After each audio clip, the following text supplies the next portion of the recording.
Hi and welcome to the Trading Bell Show. We are here, right here at AA Kenya. And these guys have just gotten a new title, PLC. And I'll be speaking to Francis Dewi, the CEO, AA, to tell us about their journey and what they're looking forward to and whether you can probably, soon enough, be an investor. So come with me as we have that conversation with the CEO. Francis Dewi, welcome to the show. Thank you. Thank you so much for having us here. It's a beautiful corner here in Upper Hill. Thank you. And first of all, I must say congratulations on having the PLC title on you.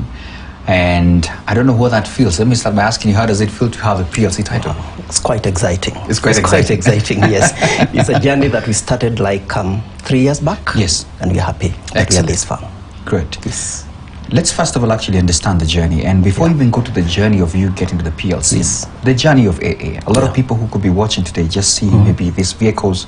And you have a great name out there. Yeah. There's a time where I have seen people advertise when they're looking for drivers, all those kind of things. And they would say specifically, you know, people who have been trained under AA. So you are one of the reputable brand that we have out here.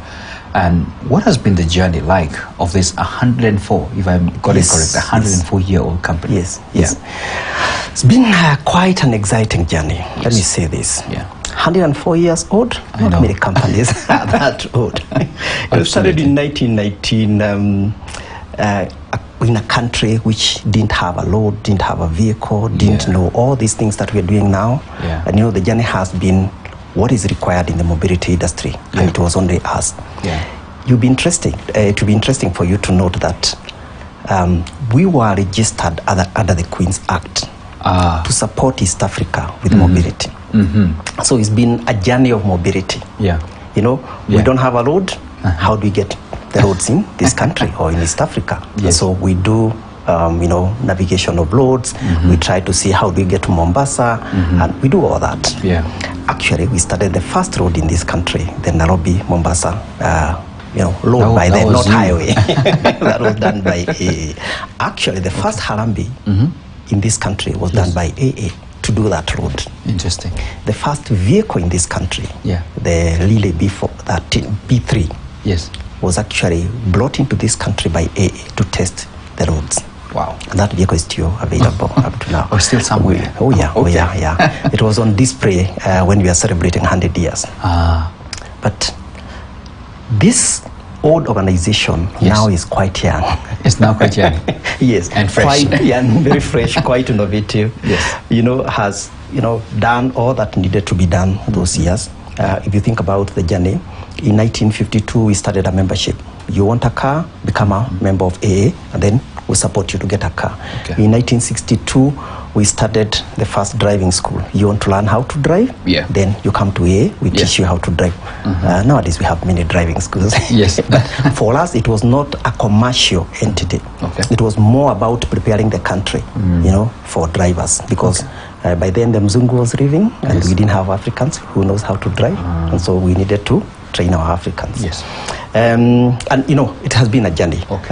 People want to know the value of their vehicles.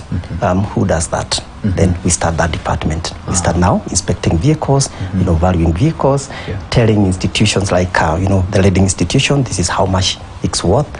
Talking to insurance companies, you want to insure the vehicle, this is how much it's worth, and so on and so forth.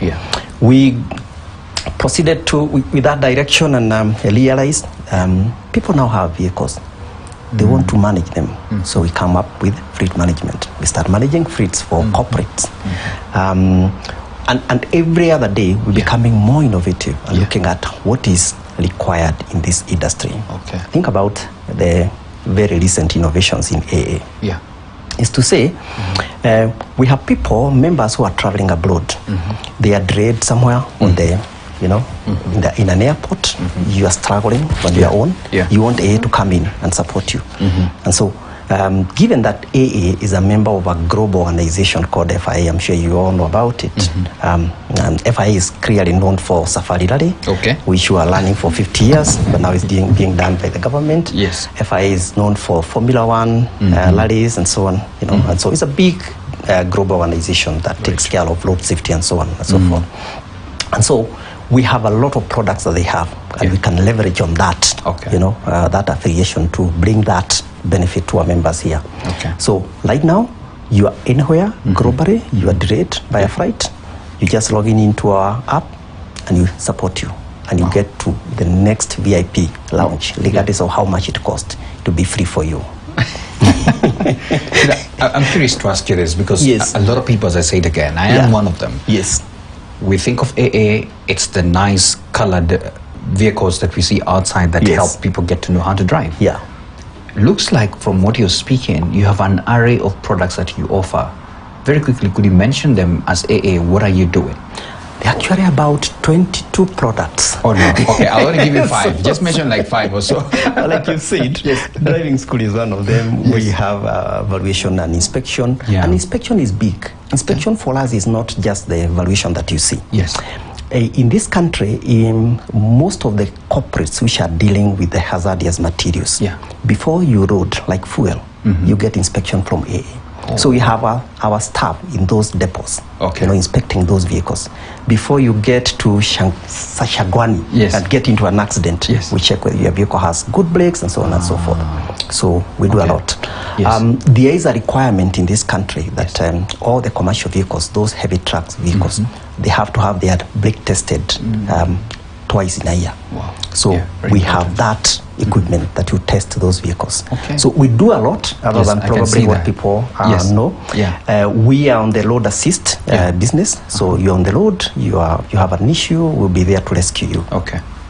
Your vehicle cannot move, you'll be there to tow it, and at the next level. We are now getting into service centers to say we are towing it to where? So we tow it to a service center where we can now either guide you on how to handle that, or even think about it. From those early days, we have certified garages. We have a way of checking the garages are, complying with what is required. And so we have, AA certified garages. But what are we saying? We are saying, even as we have those in various towns, some of our members still want their vehicles to be handled by AA. So that's why we are getting into service centers. So we have a lot of products. Membership is clearly our biggest product, because that means, are you a vehicle owner? You want that security by knowing that you are a member of AA. In any case, you have any issue, you want any guidance, any advice, then you come to AA and we guide you. So we have a lot of products. Yes. I love that, and it's quite a number. I think we shall have another session just talk about the many of them. Exactly. Thank you for that preamble to really understand this. Let's talk about your journey to the exchange, because the other day I saw you give a powerful conversation. I mean, it was a speech that you gave on your journey through Buka to the exchange and all that. I would want you to start it from what informed that, and now that you're here, then we can talk about progress later on. So COVID comes in. And every other company in this country was challenged. You're right. AA was also challenged. We had a lot of challenges.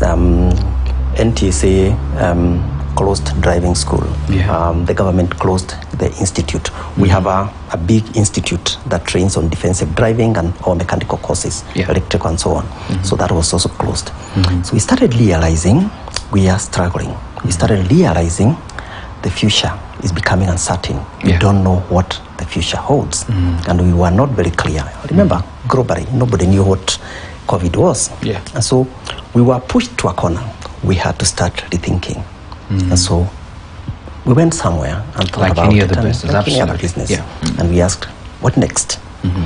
And so we started developing a strategy for the next 5 years. And I remember one person in that team, my executive team, saying, we are doing a strategy and we don't know where this COVID is taking us to. We said, we better have one than not have anything. So we started thinking about what we want to do differently. And we realized we want to, as COVID, eased up, we started realizing we need to be everywhere. We need to support our customers from wherever they are. We want to have a branch in every other, county. So we need about 23 more branches in county headquarters where we are not presented or represented. We started realizing we have people who were in dire need of us. Because remember, during the close down, we were open. Yeah. So anybody who had an issue would call AA. Yeah. So we saw the need to be everywhere. So we started thinking about expansion.